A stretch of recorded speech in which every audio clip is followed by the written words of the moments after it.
शिवसेना एक वादळवरच्या सर्व शिवसैनिकांना माझ्याकडनं, अनिश काडवेकडनं, शिवसेनेच्या प्रवक्त्यांकडनं एक सप्रेम जय महाराष्ट्र.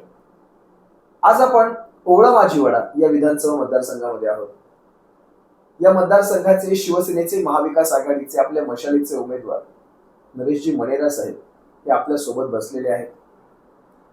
हे व्यक्तिमत्व खरं तर शिवसैनिकांना उलगडून सांगायचं झालं, कारण बघा ना कसं असतं, आपल्याकडे अनेक असे चेहरे आहेत जे आजवर तुम्हा सर्वांपर्यंत पोहोचलेले नसतील.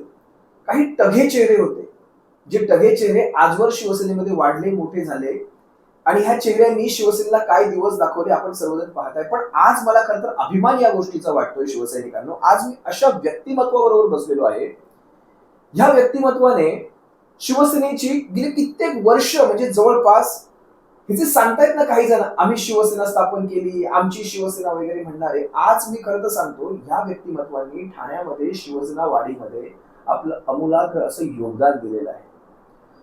मी या व्हिडिओच्या आधी काही वेळ त्यांच्याशी गप्पा मारत होतो. मला अनेक प्रसंग त्यांनी सांगितले. अगदी 84, 85, 80च्या काळापासून त्यांनी मला प्रसंग सांगितले.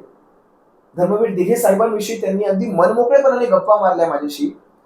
धर्मवीर दिघे साहेबांचं ह्यांचं असलेलं नातं, मणेरा साहेबांशी असलेलं नातं आणि धर्मवीर दिघे साहेबांनी यांच्यासोबत ज्या प्रकारचे त्यांचे ऋणानुबंध होते, ज्या प्रकारे संबंध होते, अगदी मणेरा साहेबांच्या लग्नापासून अगदी मणेरा साहेबांच्या घरी येऊन जेवण्यापर्यंत असे अनेक प्रसंग त्यांनी आज जिवंत केले. ते ऐकताना काही विनोदी क्षणही आम्हाला सांगितले, काही भावनिक क्षणही आम्हाला सांगितले.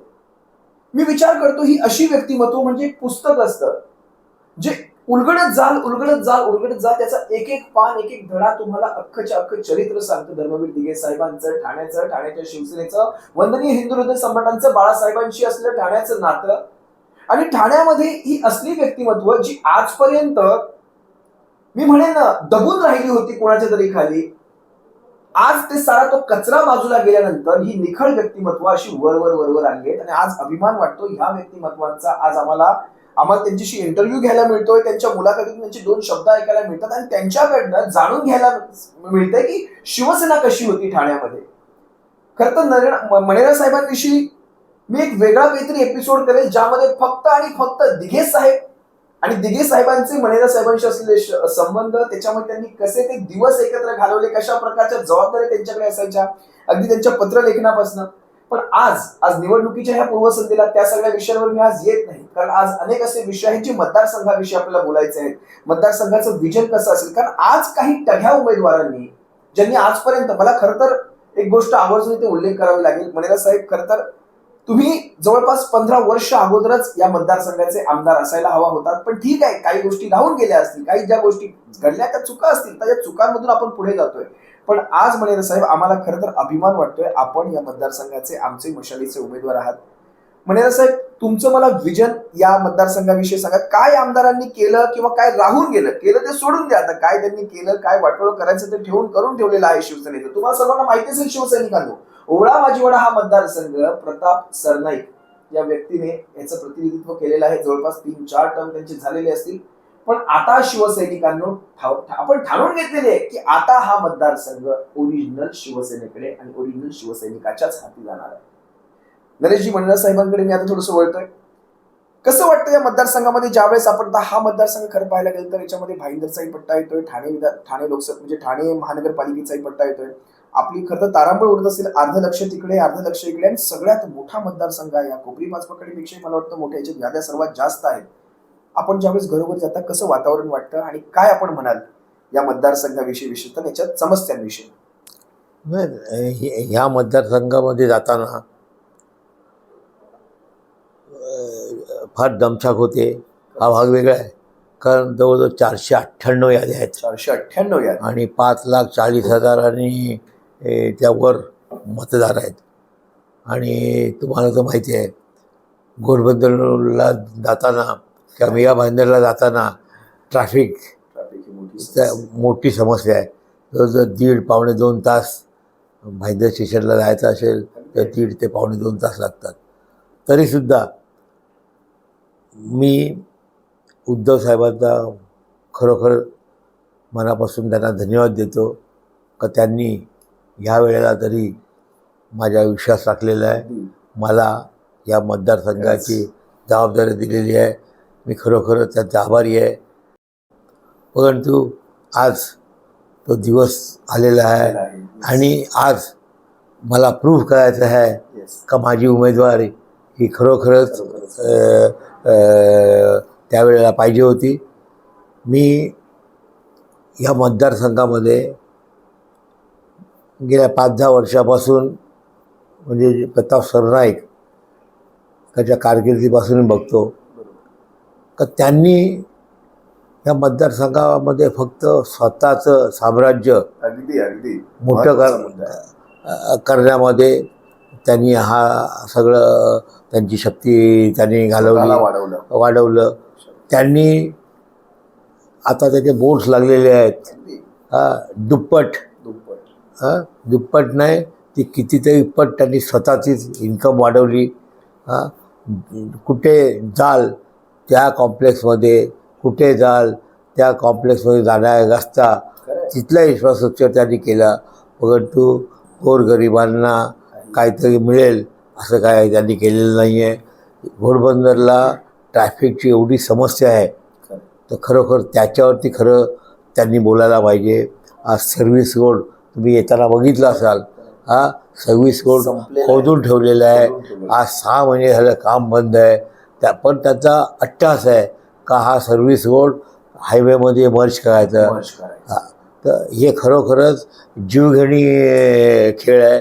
कारण एवढ्या सोसायट्यात या सर्व्हिस रोडला आहेत आणि या सोसायटीमध्ये लहान मुलांच्या बसेस येतात त्यांना ड्रॉप करायला आणि शाळेमध्ये सोडायसाठी. आणि हा जर हायवेमध्ये जर विलीन झाला तर किती छोट्या सर्व्हिस रोड ही संकल्पना त्यांना काढून टाकायची.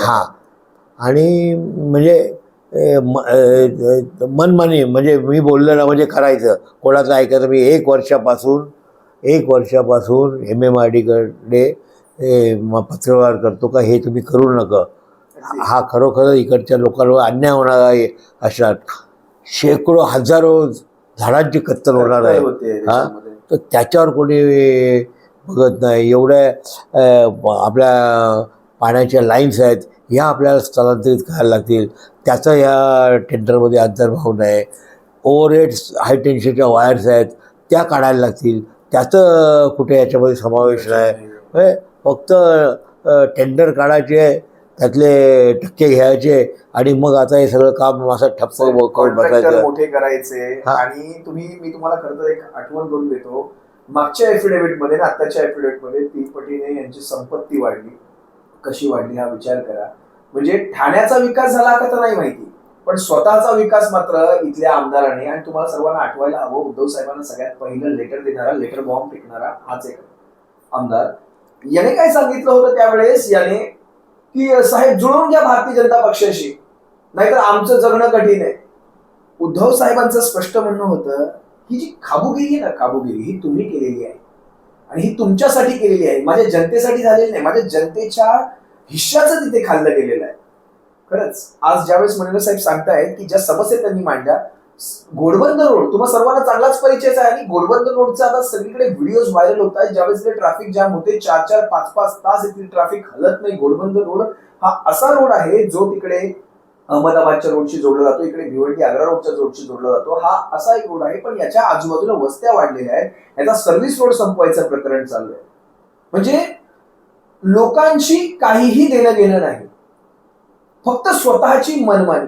या भागातल्या आणखी काही आणि मी आता तर मी पाहतोय सध्या, आता मी स्वतः ठाण्यामध्ये राहतो साहेब, मला दिसतंय की प्रत्येक सोसायट्यांच्या बाहेर ठाण्यामध्ये कचऱ्याचे ढीग साचलेले आहेत. ही नेमकी कचऱ्याचं काय प्रकरण आहे ठाण्यामध्ये? कचऱ्याचं म्हणजे आपल्याकडे ठाणे महानगरपालिकेचं नियोजनच नाही, डम्पिंग ग्राउंड स्वतःचं नाही आहे. त्याच्यामुळे तिकडे इकडून जर आपले ट्रक्स भरून गेले का तिकडे गाववाले विरोध करतात, तिकडे ट्रक्स अनलोडिंग होत नाही आणि मग इकडच्या ट्रिप्स होत नाही. 2-2, 3-3 दिवस कचरे पडून असतो ते एक. आणि सगळ्यात मोठी समस्या म्हणजे पाण्याची समस्या. पाण्याचं. मी गेल्या 4-5 वर्षापासून आपण जेव्हा या नॉर्थ झोन पाणी पुरवठा योजनेची रिमॉडेलिंग केली, पाईपलाईन्स आपले नवीन टाकले, त्यावेळेला आपण ह्या भागाला 100 MLD पाणी अतिरिक्त मिळावा अतिरिक्त द्यावं. म्हणून आपण तत्कालीन नगरविकास मंत्री, तिथले आमदार, इरिगेशन डिपार्टमेंटला सगळ्यांबरोबर पत्रव्यवहार केला. परंतु त्यांनी काय केलं, त्यांनी फक्त आपल्याला 50 MLD पाणी दिलं. फक्त हां, ते पण कसं होतं का आपल्याला भासामधनं आपण 200 MLD आपल्याला उचलायचा परवानगी होती. आपण अनऑफिशियली 50 ते 60 MLD आपण अतिरिक्त उचलायचो. हां, तेव्हा आपला काहीतरी थोडंसं हे व्हायचं. पण म्हणून आपण 100 MLDची मागणी केली होती. तर 100 MLD आपल्याला दिलं असतं तर आपल्याला 40 MLD अतिरिक्त आपल्याला वापरायला मिळालं असतं. आता ह्यांनी काय केलं, 100 MLD वाढवायच्या बदली त्यांनी फक्त 50 MLD वाढवलं. जे आपण अनर्थक उचलत होतो ते ऑथराईज झालं, पण पाण्यामध्ये वाढ झाली नाही. हां, तर आपल्याला तर अजून ह्या घोडबंदर विभागामध्ये किंवा अख्ख्या ठाण्याचा जर विचार केला तर आपल्याला yes there is no planning, अजिबात नियोजन नाही. वस्ती वाढत घोडबंदर रोडला वस्त्या म्हणजे इतक्या इमारती वाढतात दिसतात, रोज कन्स्ट्रक्शन दिसत आहेत, पण त्याच्यासाठी नियोजन म्हणून पाण्याची सुविधा काय? आता बघा साहेब, आता 11 ऑक्टोबरला ठाण्याचा नवीन डेव्हलपमेंट प्लॅन आला. बरोबर. आणि त्यामध्ये जेवढी हरित पट्टी होती, ग्रीन झोन होता, ते have converted into R zone.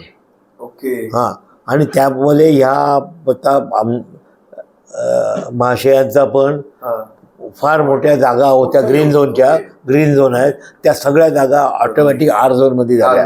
म्हणजे आता ह्या जर सगळ्या प्रॉपर्ट्या ग्रीन झोनच्या आर झोनमध्ये जर झाल्या तर इकडे इन्फ्रास्ट्रक्चरवरती लोड येणार, पाण्यावरती लोड येणार, ते कुठून आणणार? हां, रस्ते तर मोठे झालेले नाही आहे.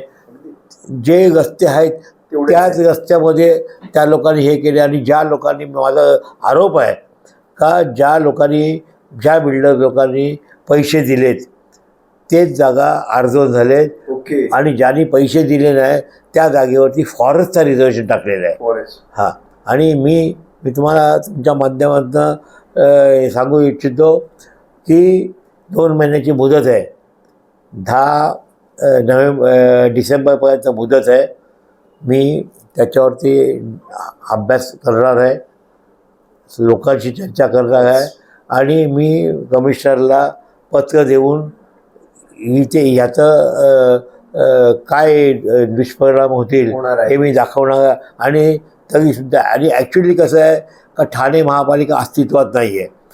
ठाणे महापालिका अस्तित्वात जर असती तर त्या सभागृहामध्ये ह्या डेव्हलपमेंट प्लॅनवरती साधक बाधक चर्चा झाली असती.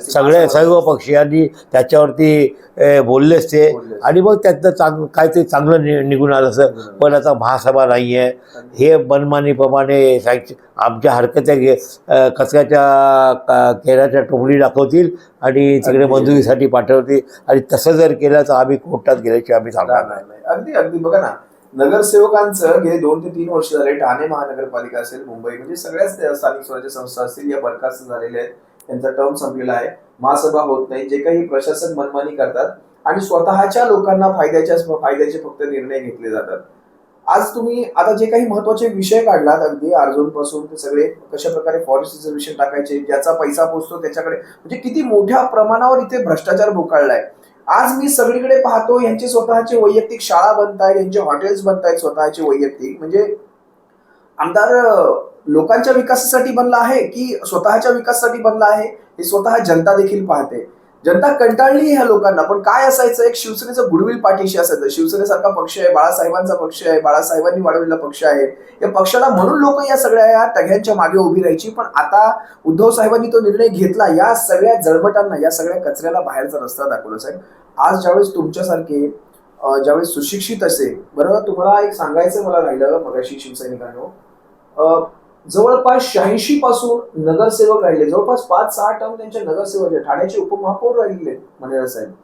एवढा गाढा अनुभव आहे त्यांच्याकडे. त्यांनी या संबंध ओळा माझ्याकडे पट्ट्यामध्ये ते नगरसेवक आणि शिवसेनेचे ठाण्यामध्ये. तुम्हाला एक विशेष सांगायची गोष्ट म्हणजे 67 नगरसेवकांपैकी सध्याच्या घडीला 4 नगरसेवक शिवसेनेमध्ये आहेत. त्यातले मनेरा साहेब एक नगरसेवक आहेत आपल्यामध्ये. म्हणजे हे जिगरा लागतो या अशा काळामध्ये, ज्या काळामध्ये गद्दारांना कोट्या कोट्यांचे आमिष दिले गेले, या कोट्या कोट्यांनी गद्दार खरेदी केले गेले, त्या काळामध्ये जिगरा लागतो अशा प्रकारे डिसिजन घ्यायचा एक वेगळा.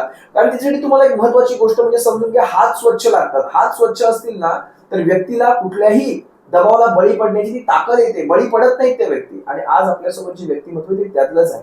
बरं, तुम्ही त्यांचा अभ्यासही पाहिला तर त्यांनी स्वतःही सांगितलं की मी काही गोष्टींचा स्वतः अभ्यास करणार आहे आणि ह्या गोष्टी मी मांडणार आहे, आणि जर त्याच्याही पलीकडे जाऊन जर आमच्यावर मनमानी करायचा प्रयत्न केला, नियोजन शून्य विकासाच्या नावाखाली तुम्ही कॉन्ट्रॅक्टर मोठे करायचा प्रयत्न केला, तर आम्ही कोर्टात गेल्याशिवाय पण राहणार नाही. तुम्हाला काय वाटतं भविष्यामध्ये ज्यावेळेस तुम्ही आमदार म्हणून या मतदारसंघाचं ज्यावेळेस प्रतिनिधित्व कराल, तुम्हाला कुठले मुद्दे सध्या महत्वाचे वाटतात? तुम्ही कचऱ्याचा विषय सांगितलाय, तुम्ही पाण्याविषयी सांगितलं, अगदी ट्रॅफिक विषयी सांगितलेलं आहे, पण त्याही व्यतिरिक्त रोजगाराच्या हिशोबाने, कारण आज आपल्या या मतदारसंघामध्ये तसे पाहायला गेलं तर काही IT पार्क देखील आहेत, इथे असतील किंवा काही वर्तक नगर भागामध्ये देखील काही IT पार्क असतील, पण तुम्ही रोजगाराच्या विषयी तुमचं काय मत आहे की तुम्ही इथे तरुणांना रोजगार तयार होतील याच्याविषयी आपलं काय विजन राहील? माझं एक संकल्पना आहे की आम्ही स्टार्टअप चालू करणार आहे. ओके. हां, आणि आपल्या स्थानिक लोकांना कसा रोजगार त्यांना देता येईल या दृष्टीने माझे प्रयत्न राहणार आहे. या संपूर्ण मतदार क्षेत्रामध्ये चोऱ्याचं प्रमाण खूप अधिक आहे. तर CCTV सर्व्हिलन्स हा सगळीकडे सुरक्षेसाठी, खास करून महिलांच्यासाठी, त्याच्यासाठी CCTV वॉच हा संबंध मतदारसंघामध्ये जागोजागी असला पाहिजे, हा माझा अग्रक्रम राहणार आहे.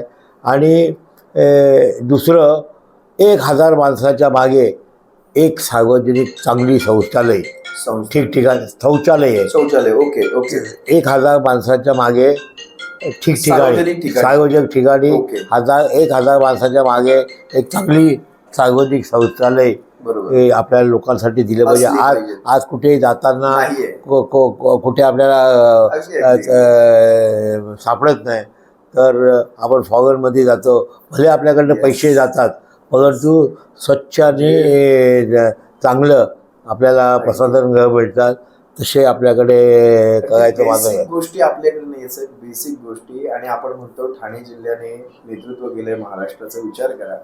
मला शेवटचा, या मुलाखतीच्या शेवटच्या टप्प्यावर मी आता आहे, मला आपल्याला भूमिपुत्रांविषयी बोलायचं आहे. कारण भूमिपुत्र ही एक असा घटक आहे या मुंबईचा विषय. आता भूमिपुत्र म्हणतात तर मुंबई आणि आसपासचा प्रदेशच येतो, अगदी पनवेलपर्यंत, रत्नागिरी, रायगड, आपल्या रायगडपर्यंत, पेण, पनवेल, रायगडपासून मुंबईचा संबंध पट्टा ते ठाण्याचा पट्टा, किंवा मीरा भाईंदर असेल, किंवा हा सगळा विरार वसईपर्यंतचा पट्टा, हा भूमिपुत्रांचा पट्टा. आज भूमिपुत्राला देशोधडीला लावण्याचं काम झालेलं आहे आणि याच्यामध्ये भारतीय जनता पक्षाचं योगदान सगळ्यात जास्त आहे.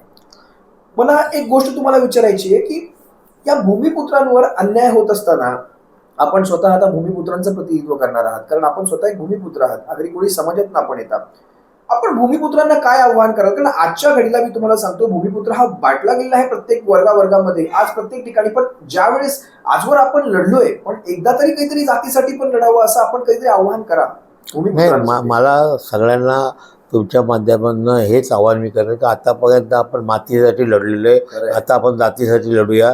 कारण हेच जे प्रतापी आमदार आहेत का ज्यांनी या आगरी समाजाला देशोधडीला लावले.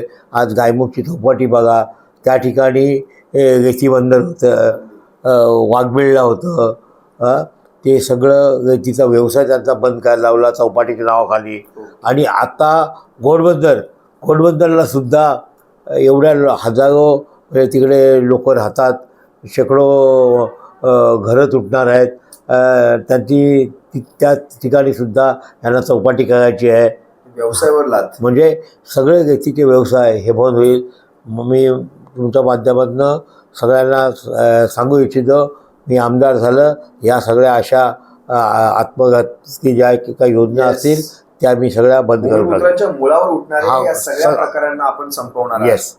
कारण भूमिपुत्रांना आजकाल यंदा कसं झालंय, वाली उरलेला नाहीये. आज साधंसं नाव घ्या ना, बघा ना, दिबा पाटलांचं नाव त्या आपल्या एअरपोर्टला द्यायचं होतं, त्याच्यातही यांनी राजकारण खेळलं. ज्यावेळेस शिवसेनेच्या पक्षप्रमुखांना कळालं की वंदनीय दिबा पाटलांचं नाव त्या एअरपोर्टला होतं, त्यांनी सगळ्यात पहिलं वडिलांचं नाव मागे घेतलं. त्या गोष्टी खरं तर बाहेर आल्या पाहिजेत, पण इथेही राजकारण केलं गेलं. भूमिपुत्रांचं नाव त्या एअरपोर्टला देऊ नये, नवी मुंबईच्या एअरपोर्टला देऊ नये, हा कशा प्रकारे कट शिजला गेला होता. असो अनेक अनेक घटना आहेत. अगदी वरळीच्या नागवा भगिनीचं प्रकरण पहा, अक्षता म्हात्रेंचं प्रकरण पहा. म्हणजे जिकडे तिकडे पाहावं तिकडे भूमिपुत्रांवर अत्याचार करायचा, अन्याय करायचा, कारण त्यांचं प्रतिनिधित्व कोणी नाहीये ना, त्यांना वाली कोणी उरला नाही. तर आज ज्यावेळेस शिवसेनेचे हे मावळे साडेच्या साडे, मग मी सुभाष भोईर असतील, कल्याण पूर्वेतनं असतील, किंवा आपण पहा मनेरा साहेब आहेत, अनेक शिवसेनेचे असे भूमिपुत्र जे उमेदवार आहेत, ते सगळे ज्यावेळेस महाराष्ट्राच्या विधानसभेत जातील त्यावेळेस भूमिपुत्रांचा आवाजही तितकाच बुलंद होईल, सर्व समाजांचा आवाज बुलंद होईल, पण भूमिपुत्रांच्या आवाजासाठी विशेष लक्ष घालतील त्या सगळ्या विषयांमध्ये. आज मी स्वतः आणि मनेरा साहेब स्वतःही आम्ही तुम्हाला अपील करतोय, जे जे मला ओळा माजीवाडा या विधानसभेतनं पाहतायत, किंवा जे जे पाहतायत, ज्यांचे नातेवाईक, ज्यांचे आप्तस्वकीय या सगळ्या मतदारसंघामध्ये आहेत, ज्यांचं या मतदारसंघांच्या याद्यांमध्ये नाव आहे, आपण अधिकृत मतदार असाल, तर आपल्या सर्वांना जर आपण कधी, म्हणजे बघा शेवटी 20 तारखेला तुम्हा सर्वांना सुट्टी असेलच, कायद्याप्रमाणे सुट्टी असेलच, नियमाप्रमाणे सरकारी, पण त्या सर्व सुट्टीचा उपयोग आपण मतदानासाठी करा आणि आपल्या शिवसेनेच्या महाविकास आघाडीच्या या उमेदवाराला मनेरा साहेबांना ते मशालीचं चिन्ह दाबून आपण सर्वांनी भरघोस, कारण तुमचं एक एक मत त्यांना विजयाकडे नेणार आहे. आपल्या एका मताने काय होतं जर असं तुम्ही विचार कराल तर मग काहीच होऊ शकणार नाही. असंच एक एक एक एक मत कमी झालं, त्यावेळेस आपण लोकसभेमध्ये आपला एक वाघ पडताना पाहिलेला आहे. लक्षात घ्या शिवसैनिकांनो, महाविकास आघाडीच्या सर्व कार्यकर्त्यांनो आणि सर्व महाराष्ट्र प्रेमींनो लक्षात घ्या, तुम्हाला मशालीसाठी यावेळेस उतरायचंय. ओळा माजीवाडा विधानसभेतनं तुम्हाला आपला शिवसेनेचा, आपल्या हक्काचा, आपला भूमिपुत्र, आपला आमदार निवडून आणायचा आहे. साहेब तुम्ही काय अपील कराल? मी हेच सांगेन का आता बघा, मराठ्यांचं आंदोलन होतं आहे, ओबीसीचं आंदोलन होतं, हे सगळे जाती एकवटताना आपल्याला बघायला मिळतं. आणि हे जर याची एकी जर झाली तर अनेक मागण्या ते सरकार दरबारी त्या समाजासाठी मंजूर करू शकतात. तर मी माझ्या आगरी समाजाला भाईंदरपासून तर सगळं कोकणपट्टीमध्ये एवढे सगळे आगरी बांधव, त्यांना मी एवढंच आव्हान करतो, तुम्ही आपण सगळेजण एकजूट होऊया आणि शासकीय योजना आपण आपल्या पदव्यात कशा पाडता येईल या दृष्टीने आपण प्रयत्न करूया. धन्यवाद. सप्रेम. जय महाराष्ट्र.